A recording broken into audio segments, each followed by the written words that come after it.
Falou com um morto? Terceira parte.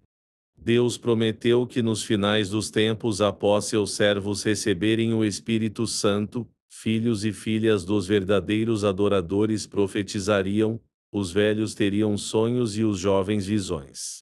Aqui entra duas questões.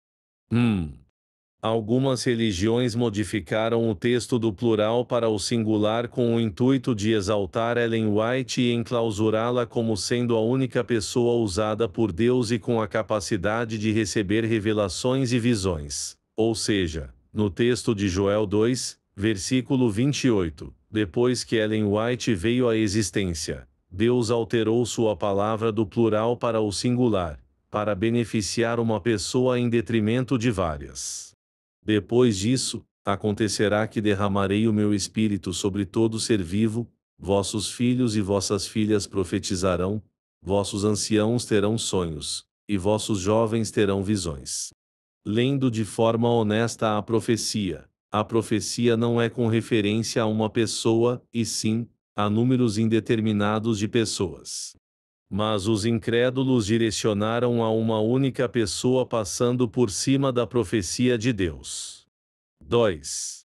Estes sonhos, visões e profecias seriam por intermédio de revelações do Espírito Santo, para números indeterminado de pessoas e jamais a uma. Teria a profetisa do advento recebido instruções e revelações por intermédio do espírito de um morto? Com certeza que sim. Há provas? Com certeza que sim, e foi ela mesma que escreveu a prova. Após ter tido contato com o espírito de seu marido morto, Ellen White relata afirmando que esse contato com o espírito do marido morto foi providenciado por Deus. Ouça o sonho com muita atenção e verás que a profetisa do advento obedeceu à voz do espírito de um morto e ainda declarou ser de procedência divina. Neste sonho o espírito de Tiago White é chamado de pai e o espírito de Tiago White chama Ellen White de mãe.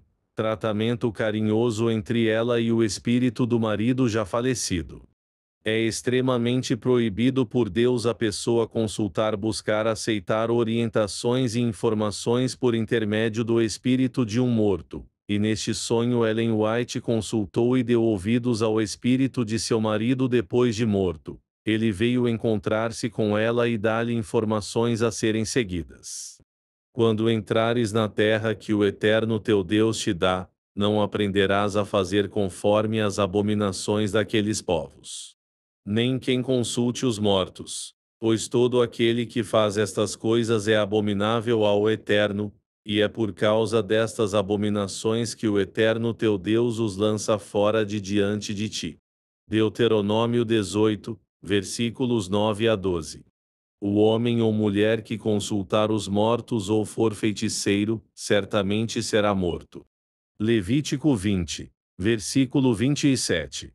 Quando vos disserem, consultai os que têm espíritos familiares e os feiticeiros, que chilreiam e murmuram, respondei: acaso não consultará um povo a seu Deus? Acaso a favor dos vivos consultará os mortos? Isaías 8, versículo 19. Esta versão final foi revisada pelo ex-redator da CPB e tradutor de vários livros de Ellen White, Azenilto Brito.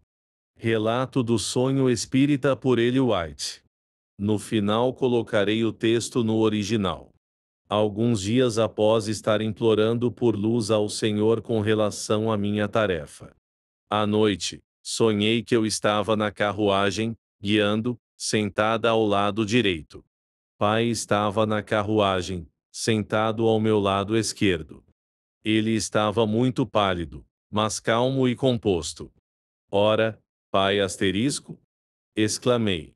Eu estou tão feliz por tê-lo ao meu lado mais uma vez. Eu tenho sentido que metade de mim se foi. Pai, eu o vi morrer, eu o vi enterrado.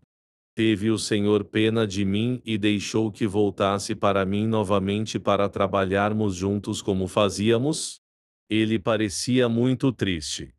Ele disse: o Senhor sabe o que é melhor para você e para mim. Meu trabalho era muito querido para mim. Nós cometemos um erro. Respondemos a convites urgentes de nossa Irmandade para assistir a reuniões importantes. Nós não tivemos coragem de recusar. Essas reuniões nos exauriram mais do que percebemos. Nossa ótima Irmandade esteve agradecida. Mas eles não entenderam que nessas reuniões nós carregamos fardos maiores que nossa idade podia suportar com segurança. Eles nunca saberão o resultado dessa longa e contínua tensão sobre nós. Deus desejaria tê-los feito carregar os fardos que suportamos durante anos. Nossas energias nervosas foram continuamente sobrecarregadas, e assim nossa Irmandade, ao interpretar mal nossos motivos e ao não perceber nossos fardos, enfraqueceu nossa vontade do coração. Eu cometi erros, e o maior deles foi permitir minhas simpatias pelo povo de Deus levarem-me a carregar trabalhos sobre mim que outros deviam ter carregado. Agora, Ellen, convites serão feitos como antes, desejando que você compareça a reuniões importantes, como foi o caso no passado. Mas apresente essa situação perante o Senhor e não responda aos mais sinceros convites. Sua vida pende como se estivesse num fio. Você deve contar com descanso tranquilo, liberdade de toda a excitação e toda a preocupação desagradável. Nós certamente contribuímos em muito com nossas penas em assuntos de que o povo precisa e sobre que tivemos iluminação, e podemos apresentar diante deles luz que outros não têm. Assim você pode trabalhar quando sua força voltar, o que acontecerá, e você poderá fazer muito mais com sua pena do que com sua voz. Ele me encarou como se apelando e disse: Você não negligenciará essas advertências, não é, Ellen? Nosso povo nunca entenderá sob que dificuldades trabalhamos para servi-los porque nossas vidas estavam interligadas com o progresso da causa. Mas Deus sabe de tudo.